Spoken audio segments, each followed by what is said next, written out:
హైదరాబాద్ జలసౌధ వేదికగా కృష్ణానది యాజమాన్య బోర్డు సమావేశమైంది. చైర్మన్ అతుల్ జైన్ నేతృత్వంలో జరుగుతున్న సమావేశంలో Telangana ENC Anil Kumar, AP ENC Venkateswararao, board సభ్య కార్యదర్శి రాయ్పురే, మరో సభ్యుడు శంఖుహా, ఇంజనీర్లు పాల్గొన్నారు. మొత్తం 29 అంశాలు ఎజెండాలో ఉన్నాయి. రెండు రాష్ట్రాల మధ్య కృష్ణా నీటి వాటాల పంపిణీ, బోర్డు నిర్వహణ, బడ్జెట్, రాష్ట్రాల నుంచి నిధులు, టెలిమెట్రీ స్టేషన్ల ఏర్పాటు, బోర్డు కార్యాలయం తరలింపు, ప్రాజెక్టుల స్వాధీనం సహా ఇతర అంశాలపై చర్చ జరగనుంది. రెండు రాష్ట్రాల అభ్యంతరాలపై కూడా సమావేశంలో చర్చ జరగనుంది. ఈ మేరకు తెలంగాణ, ఏపీ సంబంధిత అంశాల్ని ప్రతిపాదించాయి. నాగార్జున సాగర్ నిర్వహణ, టెయిల్పాండ్లోని 4 టీఎంసీల నీటి వినియోగం, శ్రీశైలం ప్లంజ్ పూల్కు మరమ్మతులు, ఆర్డీఎస్ ఆధునీకరణ, జల విద్యుత్ ఉత్పత్తి, సాగర్ ఎడమకాల్వ నష్టాలు, క్రాస్ లెవెల్స్ తదితర అంశాలు ప్రస్తావనకు రానున్నాయి.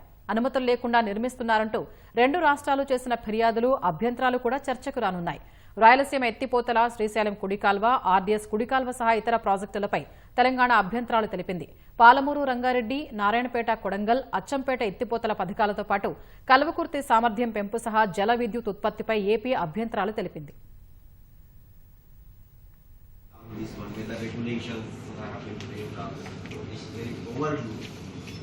To be done during the 17th board meeting itself.